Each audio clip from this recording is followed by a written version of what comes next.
Hello hi అండి. మన next collection XXL tops అండి. XXL టాప్స్ గమనించండి. Only XXL daily wear tops అండి. చూస్తున్నారు కదా, ఫ్యాబ్రిక్ కూడా డైలీ వేర్ టాప్స్ లాగా వాడుకోవచ్చండి.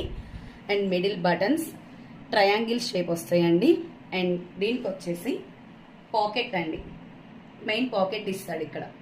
ఓకేనా, దీనిలో కలర్స్ అయితే అవైలబుల్ గా ఉన్నాయి. ఓన్లీ XXL సైజ్ మాత్రమే. చార్ట్ కూడా డార్క్ చార్ట్ అండి. ఓన్లీ XXL వాళ్ళు మాత్రమే బుక్ చేసుకోండి. నెక్స్ట్ కలర్ చూస్తున్నారు కదా, నెక్స్ట్ కలర్. దేనికైనా సరే పాకెట్ మెయిన్ అండి. చూడండి, పాకెట్ ఇక్కడ వస్తుందన్నమాట. Pocket main. ఇది మన లాస్ట్ కలర్ అండి. Last colour XXL size. ఎవరికైనా కావాలి అంటే ఫాస్ట్ గా బుక్ చేసుకోండి. 499 ఫ్రీ షిప్పింగ్ లో అవైలబుల్ ఉందండి.